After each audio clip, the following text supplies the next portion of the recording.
यीशु आज भी जीवित क्यों है? एक लंबी प्रेरणादायक कहानी। बहुत समय पहले, लगभग 2000 साल पहले, रोमन साम्राज्य के एक छोटे से प्रांत यहूदिया में नासरत नाम के एक गांव में एक बच्चे का जन्म हुआ। उसका नाम रखा गया यीशु। वो कोई राजा का बेटा नहीं था, न ही अमीर घराने का। उसके पिता यूसुफ एक साधारण बढ़ई थे और माँ मरियम एक नेक दिल वाली औरत। लेकिन स्वर्गदूतों ने घोषणा की थी कि ये बच्चा विशेष है, वो परमेश्वर का पुत्र है जो दुनिया को बचाने आया है। यीशु बड़ा हुआ, जैसे आम बच्चे बड़े होते हैं, लेकिन उसमें कुछ अलग था। वो हमेशा परमेश्वर के बारे में सोचता, प्रार्थना करता और लोगों की मदद करता। जब वो 30 साल का हुआ तो उसने अपना असली काम शुरू किया। वो गलील के समुद्र तट पर, पहाड़ों पर, गांव में घूम घूम कर लोगों को सिखाने लगा। हजारों लोग उसके पीछे पीछे चलते थे। वो कहता था, परमेश्वर का राज्य निकट आ गया है, पश्चाताप करो और सुसमाचार पर विश्वास करो। एक दिन एक पहाड़ी पर बैठकर यीशु ने अपना प्रसिद्ध पर्वत का उपदेश दिया। वहाँ हजारों लोग जमा थे, गरीब, बीमार, दुखी। यीशु ने कहा, धन्य है वे जो मन के दीन हैं, क्योंकि स्वर्ग का राज्य उनका है। धन्य है वे जो शोक करते हैं, क्योंकि वे शांति पाएंगे। धन्य है वे जो नम्र हैं, प्रेम करो अपने शत्रुओं से, प्रार्थना करो उनके लिए जो तुम्हें सताते हैं। उसके शब्द दिल को छूते थे। वो सिर्फ बातें नहीं करता था, चमत्कार भी करता था। एक बार एक अंधे आदमी को उसने मिट्टी से आंखें बनाकर चंगा किया। लंगड़े चलने लगे, कोढ़ी स्वच्छ हो गए। उसने 5 रोटी और 2 मछलियों से 5000 लोगों को खाना खिलाया। तूफान में उसने कहा, शांत हो जा, और समुद्र शांत हो गया। लोग कहते, ये कौन है कि हवा और समुद्र भी उसकी आज्ञा मानते हैं? लेकिन सब लोग खुश नहीं थे। यरूशलेम के धार्मिक नेता फरीसी और सदूकी यीशु से जलते थे। वे कहते, ये तो नियम तोड़ता है, खुद को परमेश्वर का पुत्र कहता है। वे डरते थे कि यीशु की लोकप्रियता से उनका अधिकार चला जाएगा। आखिरकार उन्होंने योजना बनाई। एक शिष्य यहूदा इस्करियोती ने धोखा दिया और यीशु को पकड़वा दिया। यीशु को रोमन गवर्नर पिलातुस के सामने पेश किया गया। भीड़ चिल्लाई, इसे क्रूस पर चढ़ाओ। यीशु चुप रहा। उसे कोड़े मारे गए, कांटों का मुकुट पहनाया गया। वो इतना कमज़ोर हो गया कि क्रूस खुद नहीं उठा सका। गोलगोथा नाम की जगह पर उसे क्रूस पर कीलों से ठोक दिया गया। उसके साथ 2 चोर भी थे। क्रूस पर लटकते हुए यीशु ने दर्द सहा, लेकिन नफरत नहीं की। उसने कहा, हे पिता, इन्हें क्षमा कर, क्योंकि ये नहीं जानते कि क्या कर रहे हैं। अंधेरा छा गया, ज़मीन कांपी। आखिरकार यीशु ने कहा, पिता, मैं अपनी आत्मा तेरे हाथों में सौंपता हूँ, और वो मर गया। उसके शिष्य बिखर गए। पतरस ने 3 बार इनकार किया कि वो यीशु को जानता है। सब दुखी थे। यीशु के एक अमीर अनुयायी यूसुफ अरिमथाई ने शरीर को कब्र में रखा, एक नई कब्र जिसमें बड़ा पत्थर लगा दिया गया। रोमन सैनिकों ने पहरा दिया ताकि कोई चोरी न कर ले। तीसरा दिन आया। सुबह सुबह मरियम मगदलीनी और कुछ अन्य औरतें मसाले लेकर कब्र पर गईं।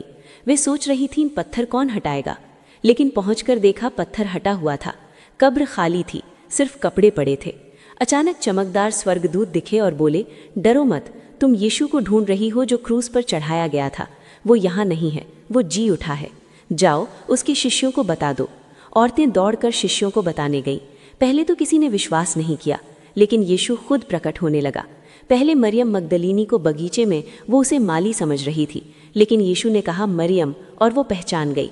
फिर 2 शिष्य एमाउस गांव जा रहे थे, दुखी बातें कर रहे थे। यीशु उनके साथ चला, लेकिन वे नहीं पहचाने।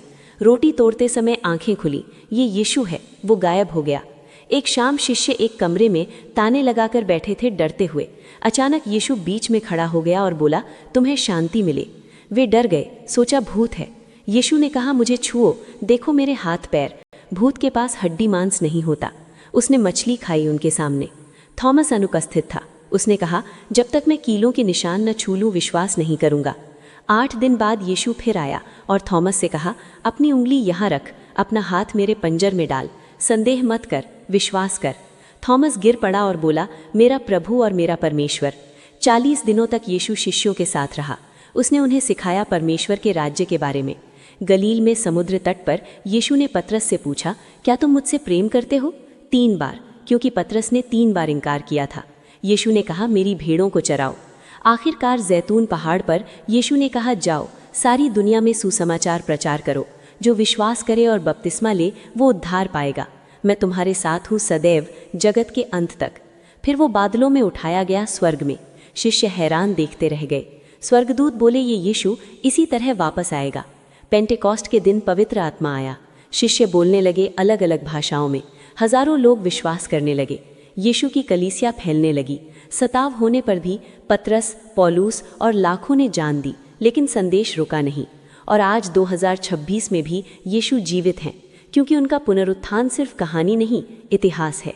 खाली कब्र, सैकड़ों गवाह, बदले हुए जीवन, ये सब साबित करता है कि मृत्यु उसे रोक नहीं सकी।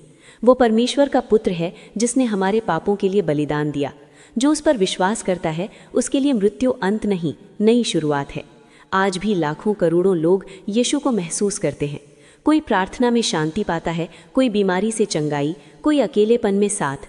वो पवित्र आत्मा से हर दिल में रहता है जो उसे आमंत्रित करता है।